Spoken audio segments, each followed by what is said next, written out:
Hey everybody, and welcome to the Drafting Offers Podcast, the podcast where you get to vote for each episode's draft champ. We're realtors from Southern Ontario, but this is not another real estate podcast. Make sure to subscribe to our YouTube channel, catch every episode on Spotify or wherever you get your podcasts, and follow us on social at the Drafting Offers Podcast. Here are your hosts, Brad Warner, Scott Morgan, and John Fielding. Hey everybody, and welcome to the Drafting Offers Podcast. It's John, Brad, and Scott back with you here again another week. How's it going, fellas? We're back. We're doing it. Week 5. That's five. Our standard. Yeah. This is episode number 5. We're like halfway to 10. 5 is a whole hand. That's pretty good. We're halfway through the year too, the calendar year. We're into July, which means in our part of the Northern Hemisphere, we are getting into summer. So we're officially in summer mode. A lot of us with the the backwards hats and the t-shirts. Shout out to All or Nothing Brewhouse just over here on Ritson Road in beautiful Oshawa, Ontario. I've got the hat on too. While we're plugging our products, I've also got some Thai Express coupons if anybody wants them, and these are only available to use at the Ritson Road location at Ritson and Adelaide here in Oshawa. Buy one, get one 50% off. So I have coupons if anybody Are you wants sponsored? You didn't get a side job, did you? I like to market. I like to promote the local businesses. This is a friend of mine who owns this place, and I love the beers at All or Nothing as well. So you got a promo code to share as well? Just mention my name. Draft 20. Draft 23. Oh, okay. Yeah, well, we might have to open up a conversation with some of these brew houses. And another thing that we're going to talk about, of course, today being the beginning of summer and beginning halfway through the year, are the best Ontario vacation spots. Now we're in Southern Ontario, and we're going to probably we want to stay a little local. If you're going to be planning on like a local vacation or a staycation or something this summer, this is where you should go because we are the experts on travel. I don't know. I don't know about that. Maybe Scott. Yeah, exactly. No kidding. I'm limping into this one today. Had a vacation last week, as Brad chirps me for actually taking time off. But we went to California, came back to a son who's got a crazy cough, and that's leading to my voice sounding like I'm going through puberty. So hope we get a few voice cracks for the listeners today. I hope so too. I hope you get a couple. I hope we get a couple of good ones. Did we learn anything this week? Have we got? Is there anything anybody want to gripe about anything before we get into it? Not really. It's just so hot. It's just so hot outside. And yesterday I had a listing. We had our photos and everything, and we've been prepping this listing for a few days. And the grass needed to be cut. And my clients are in Alaska, so I went out there and cut their grass with their riding lawnmower, and it was a big property, so it took me like just over 2 hours to cut their grass. And the sunburn I have on my the top of my knees is just insane. That's awesome. So you got to use their riding lawnmower. Yeah, that's kind of the ultimate. I wish I would do it for free. Did you have does it have a cup holder? Is it a riding lawnmower with a cup holder? I wouldn't. Lemonade. Hey, don't get it twisted. I'm not doing it for free, John. I saw a guy yesterday. I was driving down the road and I saw a guy yesterday using one of those remote control lawnmowers. And the thing was about the size of a Volkswagen Beetle, and it was on a huge angle. So it was one of those it was a sidewalk and then grass that kind of drops off. And the thing was on a 45-degree angle, and he was just standing there with the remote control, just kind of cutting the lawn away. The coolest thing, bright yellow. I don't know. I kind of want one of those things. Maybe the small one. I've seen the little ones. You can get the little ones. But this was a lot of the city employees have it. You said small. I figured there's a little Roomba that was ripping around, just cutting up the grass. I mean, that would be kind of cool. Anything's better than the old school lawnmower that I have now that has no motor. The only power is me because you push it and it turns. That's my rant for the day. That's a good gripe. You've got one in early, attaboy. And it kind of leads back into what we were talking about last week when it comes to backyards. And I have a great record. I probably have the best record out of all of you because I have 0, 0, 0, 0. I'm consistently 0. But the winner, what was it, Scott, last week? Number 2, Team 2? Team 2, summer backyard features. Backyard must-haves features, yeah. It was one I didn't feel too confident coming out of it, but it's a satisfying win after the grief that I took from you guys for bringing everything from the inside outside. It seems like everyone likes the comforts of inside outside. So, yeah. I didn't see the results. Was it close? not that. It was like No. kind of close, No. but like not that close. Closer than the week before's. I don't mean to throw John under the bus, but the 1 week John had 0 votes. And 0 votes. Well, no, I think also- I voted for him accidentally. Accidentally, you voted for. I don't even know if I got a chance to vote for myself. Yeah, I was and going to that's say okay. in a world where we can throw one vote throughout the weekend of voting on ourselves, he didn't even do that. So I felt like that was a big turning point for him. At this point, I kind of want John to just keep this streak alive, because it would really change things if he got it. I mean, he might get a little too big for his britches if he puts a win on the board. We might have a different John on our hands. I'll just be here for product placement. I'll just be here for like just the nuts and bolts of this thing. Sponsored by All or Nothing Brewer House and Thai Express at Ritson and Adelaide. I got to air a little grievance with John actually. So when we posted the draft, he posted on his own Instagram of what number he was, which team number he was, which this is not a popularity contest, John. And you did lose, so that must be like a little bit extra dagger into the heart there. But come on, we can't be telling everyone what team we are and trying to drum up votes for ourselves. I cheated. I didn't even win. I didn't even win by cheating. It's So I mean, karma. I guess that's a lesson to me. Karma. Of course But it is. yeah, and if anyone's listening to this and they want to comment below, like, do you think we should be able to politic for ourselves like that? We think the sanctity of the draft comes from the anonymity of who's who, and just letting the teams speak for themselves. But yeah. if anyone feels otherwise, There's only anonymity if you're just looking at it for the first time on our Instagram. If you've actually been sitting here, standing, rocking around, or driving, listening to us, then you're gonna know who picked what. And that's what I thought. I posted it on my own personal Instagram and making it worse. Telling all of your family and friends that you know to vote for you. That's okay. Nobody listens to nobody. Sending follows mass me anyway. text messages to all your friends. I saw the trophy icon in the little corner of my screen, and I thought, you know what, I have to do this. I have to. I can't be the only one not with a little trophy. So Scott's got 3. Scott's got 3 trophies now, right? Yeah, he's gonna 3 have in a row. 3, and you've got the one. Yeah.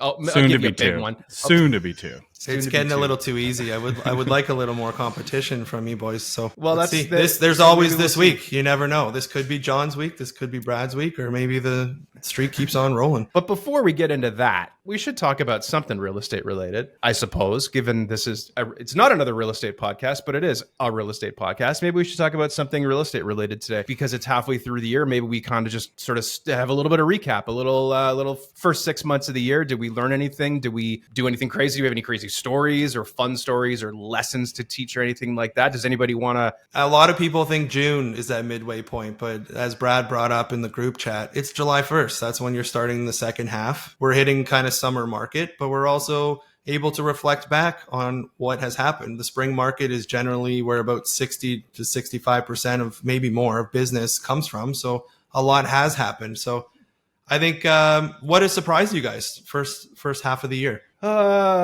Managing the buyer's expectations. To me, that's just kind of my thing. The surprising thing for me was just the expectations that buyers have. They rely on us, we're the professionals, to kind of guide them through the process, especially if you're a first-time buyer. And I've dealt with a lot of first-time buyers. And if you're a first-time buyer, a lot of the time you need somebody to just kind of hold your hand a little bit, and you need their trust. I mean, that's the thing. Like, gaining their trust is the best thing, because maybe they've never had an experience before. Maybe they've heard some bad things about real estate and real estate business or realtors in general. And so it's kind of like getting them on your side and making sure that you all know that you're working towards a common goal. I'm not working against you. I'm working with you. I'm on your side as a buyer. I'm representing you. So the thing about like managing the buyer's expectations, and sometimes it has to do with the property itself. I think a lot of sellers, especially where I am, put a lot of energy and effort and money into renovating their house just to get it looking good in pictures. And while I usually recommend some improvements and some things that need to be touched up a little bit, I don't think you need to put a lot of money into a renovation, because you're probably not going to put a lot of money into the renovation. You're probably going to just do the bare minimum. Whereas if I want to buy a house, I want something with good bones, as it were. And yes, I did say good bones, but if that's what I want. I want the good foundation, and I'm going to personalize it myself. And you can potentially sell a little bit quicker as well, because the price point might be a bit lower and you'll get a stronger buyer pool. So I think managing the buyer's expectations and having people kind of not look for the lipstick on the pig and maybe look more for bacon underneath. Oh, big bacon guy. You're ready for lunch, aren't you? I look for the loin, not the lipstick, whatever. Anyway, I think that's a good one, John. I have to say that kind of leads into mine. I think just the way the market's kind of shifted is the surprise for me. I think this year started off with 8 consecutive interest rate hikes. It started in February with them saying the government saying their Bank of Canada putting a hold on the rate increases. I think what the anticipation was and what they were planning for was to help with inflation, obviously, and to get that number down. That actually springboarded the market. I think if you asked many people, they would have said the market would be a little stagnant, maybe settling a little bit further.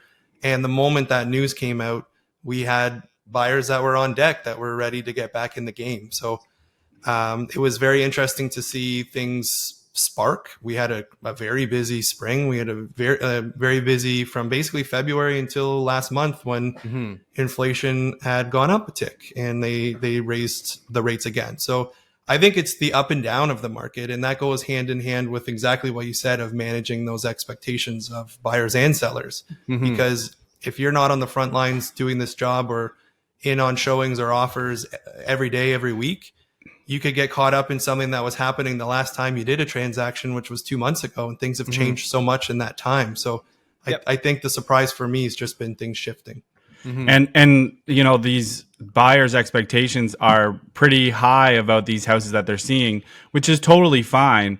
But when you're working on the sellers and you're the listing agent, they're not trading every single day, right? So they are hearing what happened maybe a year ago or maybe a little bit more than that, where the days on the market for these listings was so short. You have to manage the seller's expectations that these buyers are going to come in. They have high expectations of your house. You're going to have more people through your house, and your house is going to be on the market a little bit longer. I mean, I have a few listings right now that I'm holding a lot longer than what I was used to last year as well. But the reality is we work in this every single day.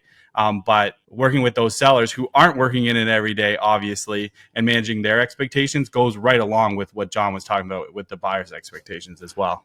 It's such a key part of the job is managing expectations. And if you're sitting there not knowing what's going on yourself and things are changing, then it looks poorly on you. So, and when Scott mentioned that, you know, with the interest rates and all these announcements and everything, we really did see like things really got rolling, and the median sale price around here in my area anyways was going up and up and up and up and up until April. And then since April, it's kind of just leveled off. I wouldn't say that it's came down substantially, but it's certainly not on that trajectory that it was on. So we can tell now that rate increase announcement did have a strong effect on our buyers. So they're more picky, and they're just not going in there and buying right away. And we're not seeing as many multiple offers as we did probably last time we recorded a podcast. Which is interesting though, because that change happened within, I'd say, probably 2 weeks when I noticed it. It wasn't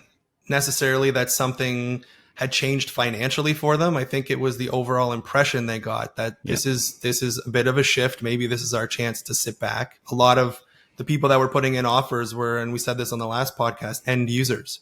It was not so much on the investment side. So when you're seeing that, it becomes a different conversation you're having with your clients, where they're maybe in competition with less people. There's the first voice crack of the episode.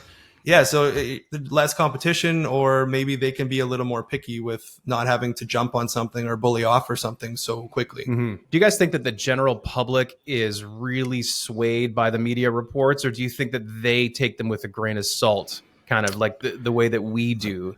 I think they get swayed drastically. Yeah, because where else are you getting, unless you're in chats with a real estate agent in your life, you don't have firsthand experience, like Brad was saying. So you rely on the headlines, and that's what we talk about in this podcast is debunking or confirming headlines, because a lot of it is there for clickbait. They're doing it to try to get viewership, just like we're trying to get viewers to watch or listen to our podcast. Listen to our podcast. Maybe we throw some hooks in there that get some eyes on in a fun way. Maybe that's how we do it. But sure. And I would say it's not always directly like that one person. Every single person is reading every single headline and knowing it from there. But that one person reads a headline and then they go golfing with their buddies and then they tell their buddies like they're an expert because they read one article or maybe even just read the title of an article and it's something to talk about. And it's like a game of telephone in a way. But broken telephone. I was just going to say broken telephone. Yeah, very much so. That's social media, though. You see headlines on articles on social media for anything, and people will take that as the information. That's their news outlet. So then they're sharing it with their friends when they're golfing. And that's the reason that I asked. The reason that I ask is because I kind of found out that like, for the first 6 months of this year, that people will believe whatever they want to believe if it's their agenda. You know, and it's not everybody. I mean, there's some open-minded people that do the right amount of research and they look for the experts and.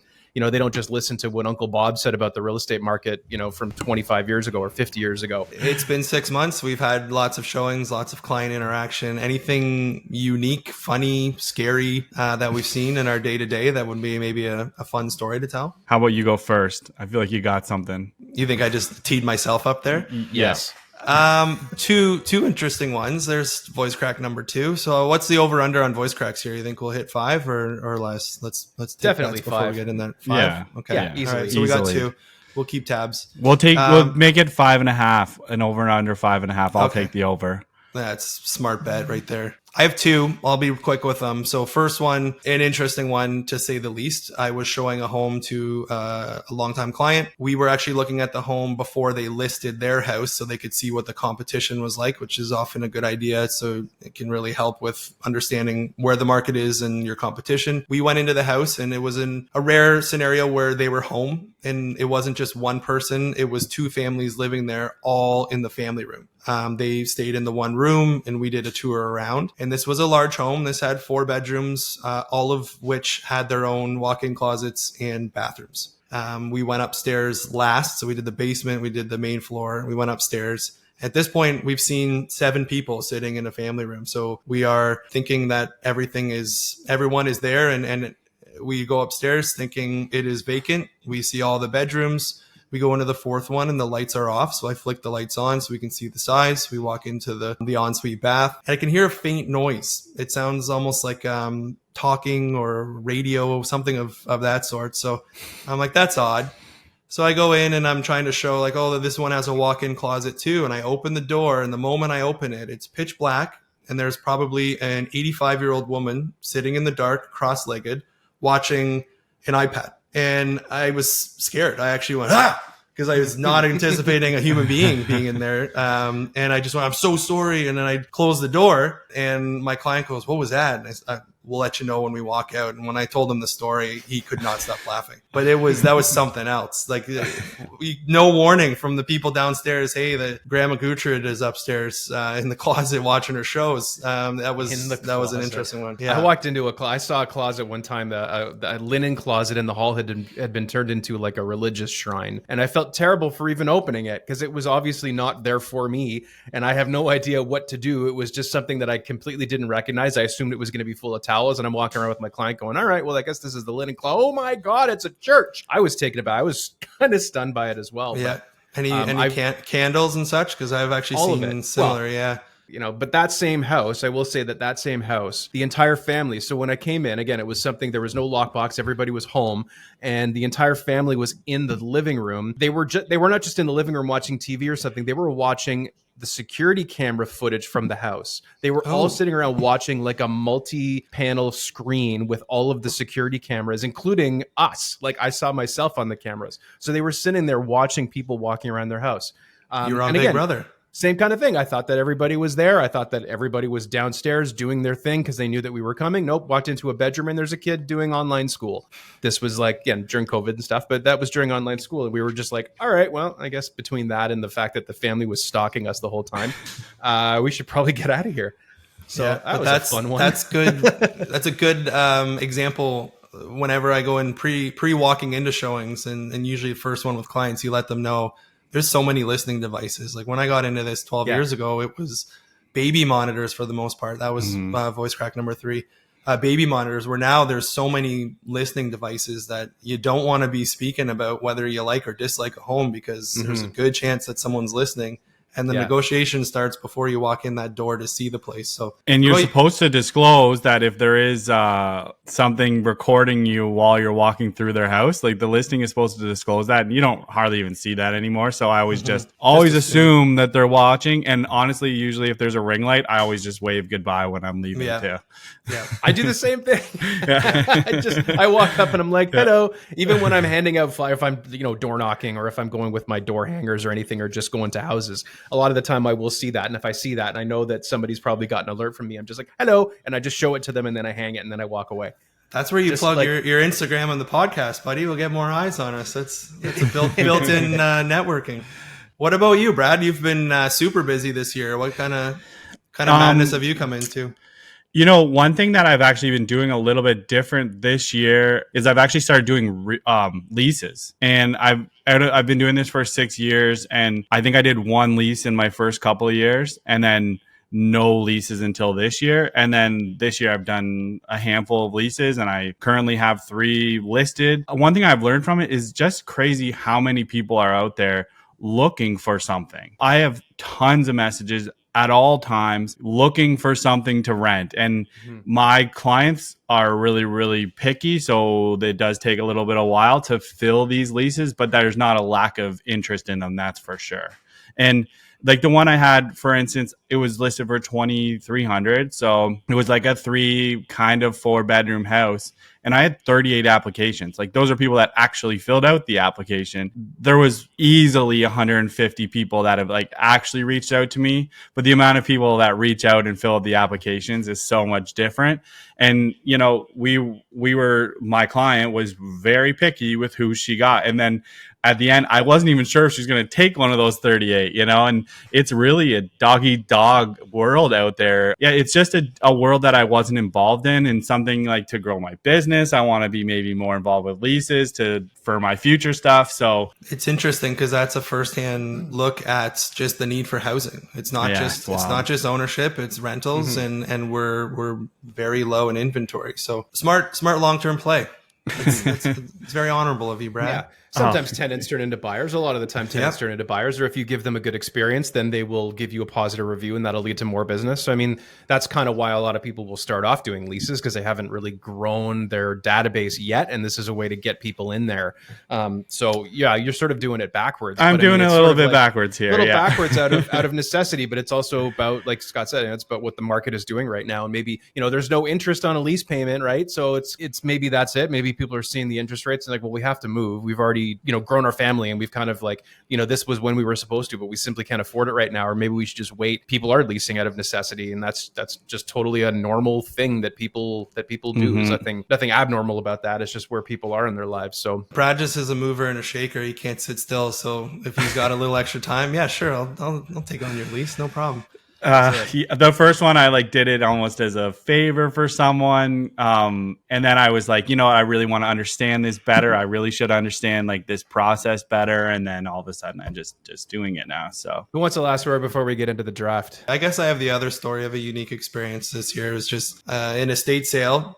We were the buyers before we put the offer in. Usually if there's some sort of stigma involved with the property, it says contact listing agent prior to presenting offer. Didn't say that, but I just saw it was an estate, so I thought I'd ask. I said there was no passings in the house, and the realtor said, no, not in the house, but in the driveway, actually. So it was a remote property, and the poor gentleman was shoveling his driveway in the winter and had a heart attack and was found multiple days later frozen. So that was an interesting one on the dark side, but I know the stigma's in the house. A lot of people would have issues with maybe some form of death in the house. Would something in a driveway bother you? Not for me. No, not for me. We're talking country property, basically an acre long driveway. Not for me. If it's an older property, somebody's definitely died in that house. It's even if it's not the current owner. Good chances if you're a 150-year-old home, yeah. And if you're over 100 years old, somebody probably hid from 2 pandemics in that house, or over 100 years old, I guess. Somebody probably hid from 2 pandemics, and so I was in one the other day where you could tell that somebody punched through a glass door and unlocked the door, and inside the house there was chairs like on its side, closing all the doors, which was a little bit odd. So then I reached out too to be like, what's going on here? It was nothing crazy, but yeah, someone passed away in the house, and then you never know how your clients are going to feel about that. I like talking about houses like murder houses and stigmatized properties and haunted houses and things like that. So big passion of yours, eh? I have such a good story, but it's way too recent for me to talk about. So when it's a little bit more in the rear view mirror, I got a story for you that you're gonna love if you love that stuff. Oh yeah, we're gonna talk about that. maybe around Halloween we'll get into some spooky stuff. Once this is a little far past me, but we're not in Halloween. We are in the summer. And I think that kind of leads to our topic of there's a lot of vacation going on. What are those top travel destinations in our province of Ontario? All right. So let's determine the order. Let's see who's picking. There's no better way than determining the order on the wheel of names. We will do this. We will do the spin. It was brought to me by brought to my attention by Brad that I was saying wheel of wheel, name of names, nothing like the actual name of wheel of names. So we'll do the spin now to see who's choosing the order. Go ahead. This draft is brought to you by the All or Nothing Brew House in Thai as well as Thai Express 50% off. If you'd like buy one get one 50% coupons, I've got a couple of those, so hit me up. Where'd you say that was? Ritson Road, Ritson and Adelaide. haven't had lunch yet myself, so maybe we'll there later. So can I take that to any other one, or it's just that one too? Just that one. Just that location. That's just that location. Johnny again. John is getting to select the order for the second week in a row. It didn't work so well for him last time. Will this be? This is going to get it done for him. I'm going to go third. I'm going to go third, and I'm going to get Brad to go first. Okay. Brad's going to go first. Scott's going to go second, and I'm going to go third. I think that's tough. I'm pretty sure it's going to be a tough one, but I'm going to go third because I think I got a couple of strong picks here. So I didn't want to go. I didn't want to go first because I feel like there's a real homer pick for me to obviously make, and there's a lot of pressure on me to make that pick. What is that pick, Brad? Are you going to do it? Or you're hoping that would fall to your I was just hoping I did. It wasn't my number one overall because this is going to be like a tipping who it is. Like it's like I might as well say this is Brad's team. I think so. What would that be, Brad? What are you taking first overall? I'll take Prince Edward County. I'll take Picton. Okay. Or can I? Okay. Okay. So if I want to take, for say, Sandbanks, does that Picton and Sandbanks go hand in hand? Yeah, I would look at that whole area as. I'll get the whole region. Okay. Yeah. All right. I want Picton. I want Wellington. I want Sandbanks. I want the wineries. How about that? You got Prince Edward County. I got Prince Edward County. It's a homer pick. It might not be the number one, but I gotta take it if it's there, right? And it's real hip with the GTA people, so very much that might help me a little bit. You're not wrong. It's probably more hip with them than us, but I grew up, for what it's worth. I used to stay out at Westlake at the actual sand dunes. Like Sandbanks Provincial Park is a huge beach, obviously, but then there's the sand dunes on Westlake, and like I grew up spending my summers out there. So it has a special place for me too. That is a good pick for you, I think, long term, because if it was found out that you had first pick overall and you didn't choose a place to sell in that is wildly popular, you might have been having to move to the Durham region. You'll never work in this town again, Warner. Yeah, my next pick, Trenton Air Base. Trenton Air Base. Good pick. I'm gonna go. I think this works for year round, but obviously summer is much more popular. I'm gonna just take the Muskokas. I think it's great for cottage country, people that are looking to get away on the water. It's great for people that are looking to golf. Like Brad and I have done a few golf tournaments out there or trips out there. And then in the wintertime, you got Deerhurst Resort. You can be snowshoeing and living it up in the wintertime. Great for kids, families, or singles. So I'm going to take Muskokas. Just the Muskokas in general. There's a lot of little, we're talking like all of the towns, all of the Gravenhurst and the Bracebridge and all that. Like, yeah, I think so. I mean, it's tough to get a real niche with that because you're thinking like the lakes, the Muskoka, the lakes all through there, the cottages. I think it's such a solid pick because it's so like well known and people love it so much that there's Muskoka chairs, right? Like instead of Adirondack chairs, they're called Muskoka chairs, right? So on that pick for me. I'm helping you out a little bit. Yeah. But and it's got kind of it's got the high end flair. You got a lot of like the Muskoka 5 from the Leafs back in the day, all the Leafs that were up there. You got It's got Worked out well. it's got a ritzy feel. Oh, It worked out really well for them to do It's that. always next year, right? There's always next year. Well, Yeah. I like that. I like the area. I like the Muskoka area, and the drive up is nice too. It's not just a drive. It's not just like a mindless kind of commute. You can see things on the way. You can stop at places on the way. There's a lot of places to look around, to stop, and just have a good time. A lot of great restaurants. Great fall on the drive way. too. Great It's fall. It's beautiful fall drive. Beautiful fall drive. Another nice, sort of a nicer fall drive is going to be my first pick of the draft, which is going to be Niagara Falls. Come on. Niagara How can you say, Falls. how can you not say Niagara Falls as a top Ontario vacation? You're talking like Clifton Hill. I was gonna say you're Clifton Hill. You like the romantic. You can't take standard- Niagara. Clifton You Hill. can't. Whoa! I'm putting my Clifton foot Hill. down. No, You it's can't be not. Niagara region. You're Niagara talking Falls. Clifton Hill. Okay. The city of Niagara Falls, specifically, with Yeah, the falls real themselves. nice, eh? Clifton Hill. Yeah, I was there not too long ago. Clifton Hill, Lundy's Lane, some of the outlet malls. There's a lot of stuff in Niagara to do. Big There's casino guy. Yeah. Is there any other places? I mean, I'm not a big. No, that's it. Brad and I went to school about 5 minutes from there. So there's voice crack number 4, and so we're familiar with the region in general. I'm sure you are. Of course, everybody's familiar with that region, but that's the thing. That's the Ontario. Everybody kind of thinks of Niagara Falls when you think about For Ontario. sure. A lot of That's- people John, even- I World worked on. renowned, yeah. I worked on Clifton Hill. What did you do on Clifton Hill? I worked at the Rainforest Cafe. Oh, I think it's still there. I think it's the Yeah. only one that's still left, actually. Yeah, thunderstorms every 22 minutes in that place. I used to $20 like that. I French used to like fries. that. Yeah, That's it's a nice little. it's a yeah, good nice pick, little John. strip. I think that's one that'll play. I think It'll so. play, but I mean, being there, working on Clifton Hill, I wouldn't want to get off the main drag there. I got You didn't work at the haunted house, did you, Brad? All right. City of All Niagara. right, John. Falls. Okay. Start off that Numero- second round. Pick number 1, round number 2, Algonquin Provincial Park. That is a top. If you're going, I went to Algonquin Park my first time in the 7th grade on a canoe trip, and it's gorgeous. It's beautiful. You can completely disconnect, or you can stay connected. It's up to you. You can walk, you can canoe, you can do whatever. I mean, Algonquin Provincial Park is probably one of the most well-known provincial parks, especially in Ontario, and that's my pick. Algonquin. It's good. It's freaking very park. unspoiled up there. You're able to see the wilderness when you're portaging, as opposed to a lot of the different laked areas in Ontario where it's a lot of cottages, a lot of boat traffic. It's kind of takes you back in time. But it's a good pick. Algonquin Park. I gotta go. I liked your pick of Niagara Falls.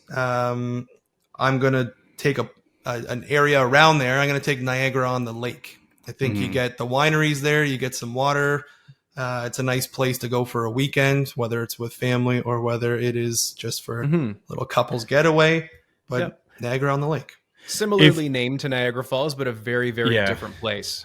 We went down there one time and like rented scooters and took it around to different restaurants and wineries and stuff. Chris and I before, like a long time ago. What would you say if I wasn't the first pick and took Prince Edward County, where would you have taken Prince Edward County to Niagara on the Lake? It's tough. We went to school there, so I had a soft spot. I think the wines I would prefer from Niagara on the Lake, but actually we were in Prince Edward County for a weekend last year. Stayed at Huff and got into. I missed that invite. Yeah, I didn't get that invite. You're too busy working. It was really nice. It was I hadn't really been in years, and it was a spot I think it was a little underrated in my mind. So I would put them pretty close. But if we're talking wines, definitely Niagara on the Lake for me. Oh, there's so many good ones. Good ones in Prince Edward County too. But it's Peller's funny. the He big one talked about his great time he had in Prince Edward County, and then just took Niagara on the Lake because that was his pick. Let's be honest there. He only said Niagara on the Lake wine. is you There's picked a Prince difference Edward between there's a difference between the wine. You can tell the and difference between the stay. wine. Are you wafting the wine, and are you a wine connoisseur? What do they call it? Sommelier. Sommelier. Yeah. After going to Napa Valley last week, I learned a lot, and I felt like I was just faking my way through that trip. Okay, so Brad, let's go. I'm going to go a little different than what we've been doing, I think, and I don't know how specific I have to get, but honestly, I'm not as close to this as you guys, but Toronto for me, going to a Blue Jays game, going to the aquarium, like that little area of Toronto. I don't know if it even has a specific name, but that's a great place to go for a little vacation too. So you're like in the downtown city Toronto. center, just downtown waterfront. I just went for downtown waterfront. Like I want the Blue Jays. Like going to a Blue Jays game is really summer to me. Mm-hmm. Yep. There's so much to do there. I think Yeah. For yourself being a little further away, it's not as like you can't just hop on the GO train and get there in 50 minutes like we can. Mhm. And Budweiser stage. Yeah, you're getting a lot of things in there. Like you said, Budweiser stage. You get seasonal things like the CNE. There's the CNE. Ripley's Aquarium. There's the Rec Room now. You got a couple breweries. Amsterdam's on the water. Queens Quay. Markets. There's a lot there. All right, I'm just going to Cool. go back to back big ones here then. So my next pick's actually going to be Ottawa, because Ottawa in the summer is awesome. The market in Ottawa, awesome. You can take like a cruise down the canal in Ottawa, go visit the Parliament, lots of museums. Ottawa, if you haven't been there in the summer, it really is a great place to go. Well, and you hit the canal there in the winter when that's frozen. You can go for a skate, grab a beaver tail, maybe try and find some local Parliament to get your picture with. Ottawa in the winter. Here, there's a though, lot of traffic, a lot of trucks there. No? Yeah. Ottawa in the winter is sneaky, really, really cold though. It's super cold. Surprisingly cold. Yeah, surprisingly cold. In They're the that summer, belt. it's awesome. Got a couple of good restaurants. I know you're talking about the market. There's Spark Street, and what's the other one? What's it? Byward Market, or is that? That is Byward that Byward Market is what I was kind of referring to. Byward yeah. Market. Yeah, good spot there. I like Ottawa. That's right. Parliament Hill's right there too. Obviously, Those are some two big picks. Definitely a bit of a rivalry between their sports hockey teams, of which John and I are a fan of Toronto, and Brad's an Ottawa guy. Since has branched a little bit to the Kraken. I know you wear a Kraken hat a lot. I'm a crackhead. I'm a crackhead. Yeah. Well, that was even before Seattle came, but that's Mm-hmm. okay. I like the Golden Knights too. He just taken all the past winners. 2 years ago, you might have brought up the Avalanche. I don't know.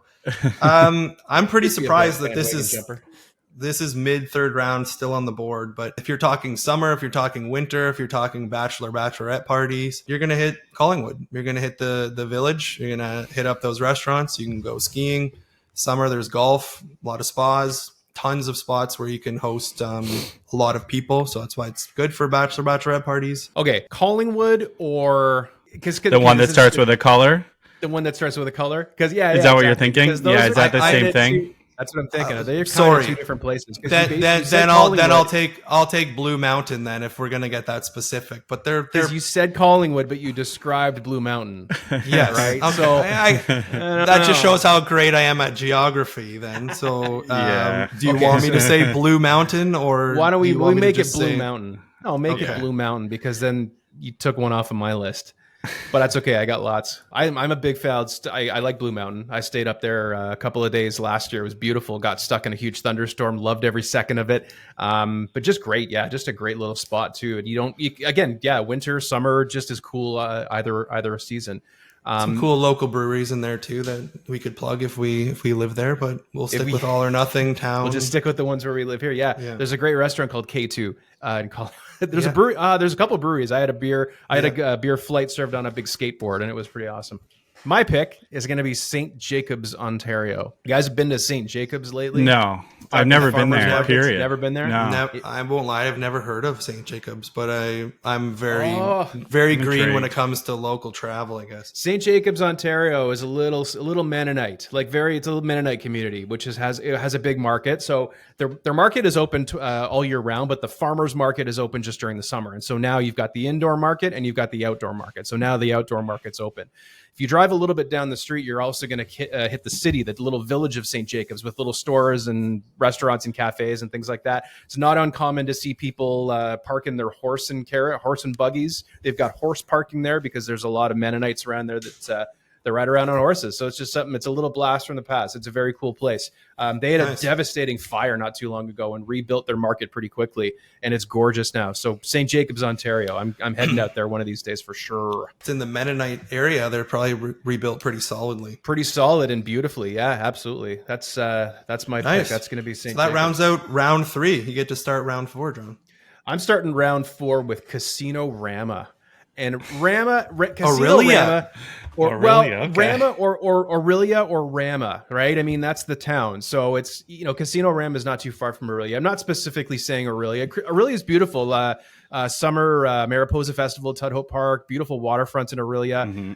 But I think Rama, just because Casino Ram is kind of a tourist destination in itself.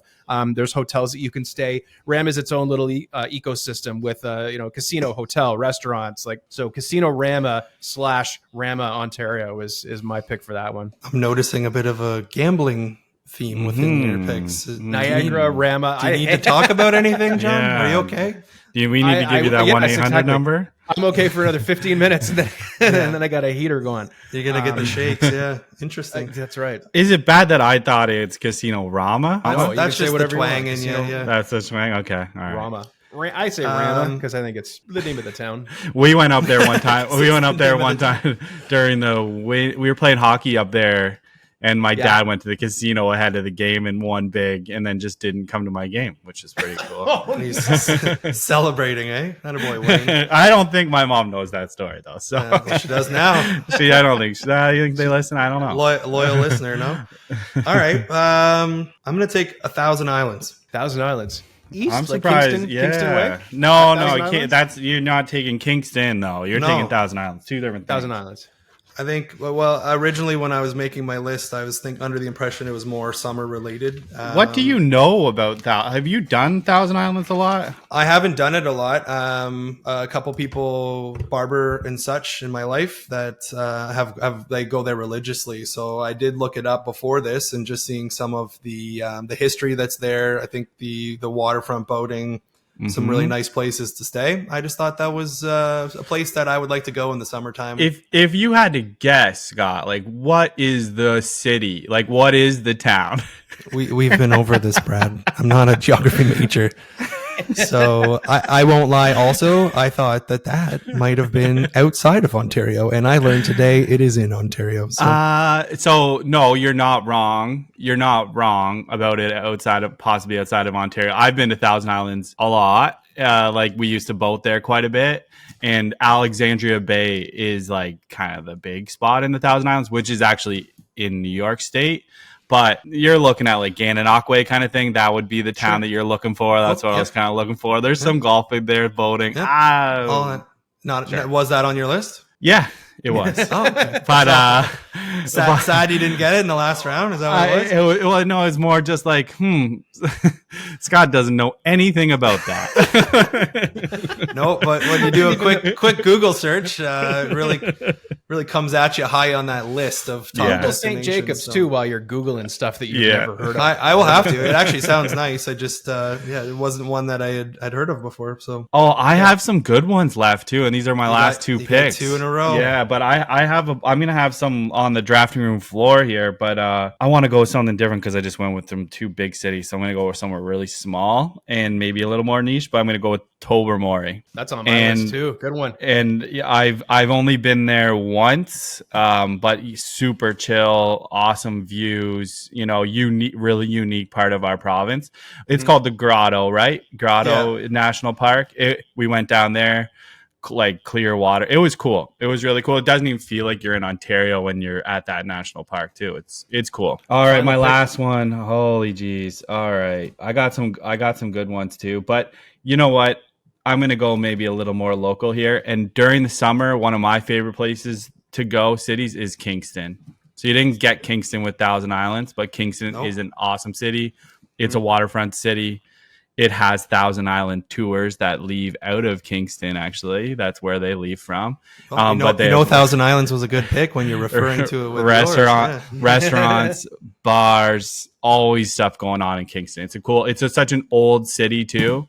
I don't know if you guys spent much time there, but it's if you haven't, you should go. I haven't. I want to do the prison. Did they still have the I was just going to say that they do. Yeah, I've done the prison tours. That's not like right downtown, but it's a little outside, obviously. But the prison tour is cool too. They show you where like they were held in isolation and stuff. It's interesting for sure. Mm-hmm. Yeah. But Kingston's like an old place, like where they would have like did like hangings back in the day, it's a crazy place. Yeah, it's cool. It's older than Canada. A lot of places are older than Canada, but it's older than Canada. I think there was a base. Was there a military base or a fort or a There's couple. Maybe there was Fort something Fort there. Henry. Fort Fort Henry, Henry's that's it. there. Yeah. That's right. And then obviously now it's more of a university town, right? But I mean, not during the summer. Cool. Mayor of Kingstown, Jeremy Renner, was filmed at the Kingston Pen as well, which is a show that is actually really good. And a lot of it takes place in prison. So it was I didn't know interesting that. Yeah, I didn't actually know it was that. filmed, it was filmed all across Ontario, a lot in Hamilton. I watched Brantford, that I believe. too. Yeah, but that prison. Hugh Dillon's in that.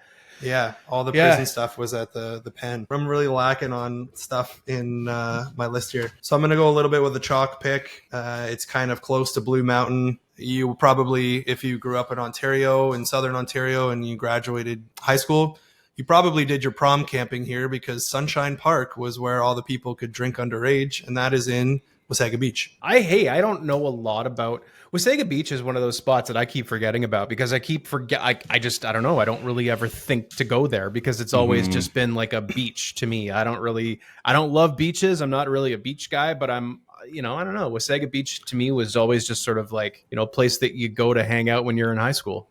Yeah. Right. Yeah. Weirdly in university, I want to say there was suspicious fires there. I don't know if maybe some of the businesses weren't. I don't know anything about it, but we stayed there. It's kind of cottage country. There's cottages there. There's places to go vacation. You can get on the water. You can do the beach. I mean, I'm getting a little light on my list, but I think that's a name that might play. It could play. Big bar scene there. So that's all I really know about Wasaga Beach, other than the fact that it's a beach. Last but not least, John. I think I'm going to go a little bit further north because we've kind of just barely scratched the surface of Northern Ontario. We've just been talking a lot about Southern Ontario, maybe Eastern. But I'm going to go a little bit further north to Manitoulin Island. I've never been there myself. I've never actually traveled to Manitoulin Island, but I've heard really, really good things about it. I had a really good barbecue sauce from Manitoulin Island. That's about all I remember, but fantastic place. Yeah, anybody been there? Have you guys been there?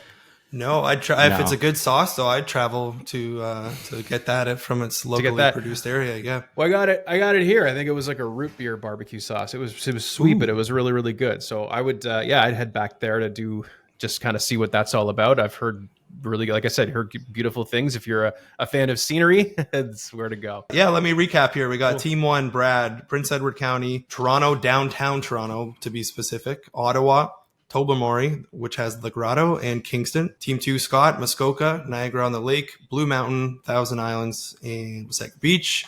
And Team 3, Niagara Falls, Algonquin Park, St. Jacobs, Casino Rama, and Manitoulin Island. I'm dead, aren't I? Yeah, you're done. You're done. You're done. I think Scott's got a good team, but you're done. So people are just going to start thinking that I'm just sandbagging the whole way here. I can't, I am trying. My thing, I just like that John stays true to himself. He chooses what he pandered a little last week but I think pool you had to take. But I had to take pool. I had a couple other ones. But when you look down below here, you're going to see 3 crowns. Sorry, you're going to see 3 crowns, and none of them on me. But I have a couple of other ones. I don't know, maybe some of these ones would have been better picks, but Cobourg Beach is another nice spot. Yeah, not too far from. It's kind of in between all of us here, right here. Thunder Bay, Sudbury, Big Nickel Mine. I had Lake Rosso on my list too, and Lake Rosso is kind of Muskoka-ish, so I kind of left that one off. But finally, Grand Bend, Ontario, Dark Horse Estate Winery, nice spot there too. Yeah, Grand Bend. So that's the drafting room floor for me. What about you guys? I also had Cobourg Beach and / Port Hope. Port Hope has a cool little downtown area and had a few movies that are filmed there. So Betty's Butter Tarts. Betty's Tarts is right in between on Highway 2 there. Yeah, got radioactive soil and love it. No, I'm just kidding. That's what makes it good. That's why I'm so addicted to them. The Kawartha region, the water system there. If you're a boater, you can be connected to like 7 lakes just through going through the lift locks. You get the downtown Peterborough lift locks, which has a ton of history. I think my grandfather was involved in building that, so it's always a soft spot for our family. And it's not too far from Durham region. Like it's about an hour and 15 to get up the 115 into, if you're getting into Ennismore, Buckhorn, that kind of area. But you can go everywhere. So those were the 2 I had. I had Kawartha Lakes too, like Rice Lake, Bob Cajun. Yeah, I had Haliburton, which is just a little bit more north. It's a cool town. Like kind of everything kind of surrounds like one Jamboree. big lake. I had the Toronto Zoo. Oh, I yeah. had Canada's Wonderland. Scarborough. I had Kincardine, which I thought might represent the West a little bit better because we went really Sure. east here. And then my last one that was a little bit different was like this place called Wilderness Tours, where they do whitewater rafting. There's all other tour places in there too, but like Ottawa River. I was gonna say Ottawa River, right? Anybody else just listen to Tragically Hit music over and over to get ready for this draft? I'm pretty sure we could have got all of our answers from their entire discography. Bob Cajun. Yeah, I mean, good they're point. from Kingston. They talk about Kingston, talk about Bob Cajun. Hey, I mean, we probably could have just listened to the Hip and just sort of figured this whole thing out just based on their albums. But great picks. That was we had a couple of great picks here. Let's just see. I think the Yeah, audience be will interesting to speak. see who wins. The audience will tell us who's going to win this one. It probably won't be me, but that's fine. Make sure you follow us on socials at the Drafting Offers Podcast. Hey, maybe we'll get on to Threads one of these days, but for now we're on Instagram. And make sure you pick us up on Spotify and YouTube and wherever you get your podcast. This has been another episode of the Drafting Offers Podcast, and we will hopefully see you again See you real soon. Thanks for All listening. right. Cheers. Thank you guys. You've been listening to the Drafting Offers Podcast. Don't forget to follow us on Instagram at the Drafting Offers Podcast and vote for this week's draft champ. That's also how you can get directly in touch with us if you have any questions about this week's show. Subscribe to our YouTube channel and catch every episode on Spotify. We hope you enjoyed this episode, and we can't wait for you to join us again for another episode of the Drafting Offers Podcast.